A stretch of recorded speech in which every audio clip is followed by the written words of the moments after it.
السلام علیکم ورحمۃ اللہ تعالی وبرکاتہ۔ آج ہم آپ کو ایک ایسا واقعہ سنوانے والے ہیں جس کو سن کر آپ کا دل تڑپ جائے گا۔ حضرت عمر فاروق، اللہ اکبر۔ حضرت عمر جیسا بندہ 24 لاکھ مربع میل کا حکمران، اور شاہ روم کو خط لکھ کے کہتا ہے میں منت نہیں کرتا، میں حکم دیتا ہوں۔ اتنا تگڑا بندہ۔ جنگ قادسیہ کے لیے حضرت سعد بن ابی وقاص کو بھیجا، فتوح شام پڑھ کے دیکھیں۔ حضرت عمر بڑے پریشان ہیں، اتنے دن ہو گئے کوئی رپورٹ ہی نہیں آئی۔ اب تو موبائل ہے نا، ایک ایک منٹ کی رپورٹ لیں آپ، بلکہ آپ ایک ایک منٹ کی فوٹو لیں، آپ رپورٹ تو دور رہ گئی۔ حضرت عمر فاروق رضی اللہ تعالیٰ عنہ بڑے پریشان ہیں کہ قادسیہ میں حضرت سعد بن ابی وقاص کے ساتھ لوگ جہاد کرنے گئے، رپورٹ کوئی نہیں آ رہی۔ اتنے پریشان تھے کہ باہر نکل کے نا اس رستے پہ بیٹھ جاتے جو رستہ قادسیہ کی طرف سے آتا تھا۔ جو بھی آتا جاتا پوچھتے جنگ کے کیا حالات ہیں۔ ادھر جب اللہ نے فتح دے دی نا تو حضرت سعد بن ابی وقاص رضی اللہ تعالیٰ عنہ نے نا ایک قاصد کو خط دے کے بھیجا، کہنے لگے عمر کے پاس جاؤ، انہیں اطلاع دو کہ الحمدللہ اللہ نے اسلام کو فتح عطا کر دی ہے۔ یہ حضرت عمر کو جا کے دینا، وہ بڑے پریشان ہوں گے۔ وہ جو اس زمانے میں اس طرح ہوتا تھا کہ کئی دور دور سے صحابہ جو دوسرے شہروں کے ملکوں کے رہنے والے ہوتے تھے وہ بھی آ کے شامل ہو جاتے تھے جہاد میں۔ کوئی ایک دفعہ مدینے آیا، کوئی 2 دفعہ آیا، پھر اپنے اپنے علاقوں میں بہت سارے لوگوں نے زیادہ دفعہ حضرت عمر کو دیکھا بھی نہیں تھا۔ وہ جو قاصد خط لے کے آیا تھا نا، اس نے ایک آدھ دفعہ دیکھا تھا، حضرت عمر بوڑھے ہو گئے، وہ پہچانتا نہیں تھا۔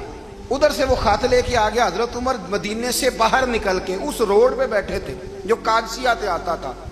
جب وہ اس آدمی کو آتے دیکھا تو حضرت عمر اٹھ کے کھڑے ہو گئے، فرمانے لگے قادسیہ سے آ رہے ہو؟ وہ کیا کہتا ہے؟ پھٹے پرانے کپڑے، ٹوٹے ہوئے جوتے، سر پہ پرانی پگڑی۔ کہنے لگے غلام مدینے کے رہنے والے ہو؟ حضرت عمر کہنے لگے ہاں مدینے کا ہوں۔ کہا میں قادسیہ سے آیا ہوں، الحمدللہ اللہ نے اسلام کو فتح دے دی ہے، الحمدللہ کفر کی کمر ٹوٹ گئی ہے۔ اس نے یہ بات کر کے تو گھوڑے کو ایڑی لگائی، گھوڑا دوڑنے لگا مدینے کے۔ حضرت عمر بھی ساتھ ساتھ دوڑ رہے ہیں۔ فرمانے لگے اچھا بتاؤ خالد بن ولید کا کیا حال ہے؟ تھوڑا آگے جا کے فرمانے لگے اسامہ بن زید کیسے ہے؟ وہ کہتے ہیں ٹھیک ہے۔ پھر اس نے اور گھوڑا، عمر ساتھ ساتھ دوڑ رہے ہیں، ساتھ ساتھ 24 لاکھ مربع میل کا حکمران، ایک جوتا پیر سے نکل گیا، عمر دوڑ رہے ہیں۔ آگے جا کے پوچھتے ہیں سعد بن ابی وقاص کا کیا حال ہے؟ کہ حضور وہ بھی ٹھیک ہے۔ کتنے لوگ میرے شہید ہو گئے مسلمانوں میں سے؟ کہنے لگا صحیح گنتی کا نہیں پتا، یہ لفظ ادا ہوتے ہوتے مدینے کی سرحد آ گئی۔ لوگوں نے عمر کو گھوڑے کے ساتھ دوڑتے دیکھا تو کہا امیر المومنین کیوں دوڑ رہے ہیں؟ وہ غلام چھلانگ لگا کے نیچے آیا، قدموں میں بیٹھ گیا، کہنے لگا حضور آپ نے بتایا ہی نہیں آپ امیر المومنین ہیں۔ آپ فرمانے لگے کیا بتاتا؟ میں تو اونٹ چرانے والے کا پتر ہوں، کیا بتاتا؟ وہ عمر ہوں جس نے اپنے گناہوں کا حساب دینا ہے، کیا بتاتا؟ جو سعد بن ابی وقاص کو جہاد پہ بھیج کے خود بزدلوں کی طرح گھر میں بیٹھا ہے، کیا بتاتا؟ کوئی حیثیت نہیں، کوئی تار۔ تو نے اچھا کیا، تو تو مجاہد تھا، مجھے ساتھ ساتھ دوڑایا، تو نے اچھا کیا۔ جتنے لوگ تھے چیخے مار کے رونے لگے۔ حضرت فاروق اعظم سے کہنے لگے عمر جب تک تیرے جلوے رہیں گے اللہ کامیابیاں ہی عطا فرمائے گا، جب تک تیرا رنگ رہے گا اللہ تعالیٰ نوازتا ہی رہے گا۔ کچھ نہیں، کبھی اپنا آپ ظاہر ہی نہیں کیا۔ بہت بڑے تھے، بہت بڑے تھے حضرت عمر، بڑے تھے۔ حضرت ابو رافع غلام تھے، قرآن پاک بڑا سونا پڑھتے تھے۔ حضرت عمر جب بھی انہیں ملتے کہتے ابو رافع تو عمر سے اچھا ہے، قرآن بڑا شاندار پڑھتا ہے۔ تو وہ کہتے حضور اگر میں قرآن صحیح پڑھتا ہوں تو آپ کو قرآن کی تشریح زیادہ صحیح آتی ہے، آپ بھی تو مجھ سے افضل ہیں۔ تو آپ فرماتے نہیں پھر بھی تو مجھ سے افضل ہے۔ کیوں؟ اس لیے کہ تو اپنے آقا کی نوکری بھی ٹھیک کرتا ہے اور رب کی عبادت بھی ٹھیک کرتا ہے، اور مجھے خالص صرف عبادت کرنی ہوتی ہے، وہ بھی ٹھیک نہیں کر پاتا۔ ساری زندگی اپنا محاسبہ، ساری زندگی اپنے گریبان میں دیکھا، ساری زندگی اپنے آپ کو پرکھا، اپنے آپ کو ٹٹولا۔ 62 سال عمر بیت گئی۔ حضرت حذیفہ بن یمان ایک صحابی تھے، میرے نبی کریم علیہ السلام نا ان سے راز کی باتیں کرتے تھے۔ ہر بندے کا ہاضمہ ٹھیک نہیں ہوتا، سب سے راز کی بات نہیں کرنی چاہیے۔ حضرت حذیفہ بن یمان کہتے ہیں حضور راز کی باتیں بتاتے ہیں۔ مدینہ منورہ میں جو منافقین تھے ان کی لسٹ بھی نبی پاک نے حضرت حذیفہ بن یمان کو دی تھی۔ جب کوئی مشکوک آدمی مر جاتا نا تو صحابہ کہتے ہیں ہم دیکھتے اگر حضرت حذیفہ نے جنازہ پڑھا ہے تو ہم بھی جنازہ پڑھ لیتے. نبی پاک نے بھی کچھ جنازے نہیں پڑھے. ترمذی میں ہے فرمایا عثمان سے جو بغض رکھے اس کا جنازہ نہیں پڑھیں گے. حضرت حذیفہ بن یمان اگر جنازہ پڑھتے تو لوگ پڑھتے, وہ نہ پڑھتے تو لوگ جنازہ نہ پڑھتے. حضرت حذیفہ بن یمان کہتے ہیں جناب عمر فاروق کی خلافت کے آخری ایام تھے, کچھ دنوں کے بعد وہ شہید ہو گئے. فرماتے آدھی رات کا وقت تھا, میں گھر میں سویا تھا بڑا بے فکر, اچانک میرے دروازے پہ دستک ہوئی, میں گھبرا کے اٹھا, اتنی رات کو کون آیا؟ کہتے ہیں قربان جاؤں, دروازے پہ گیا تو امیر المومنین فاروق اعظم دروازے پہ. میں نے کہا عمر کوئی حکم تھا تو مجھے بلا لیتے. کہنے لگے میں نا امیر بن کے نہیں آیا, تیرا ویر بن کے آیا ہوں.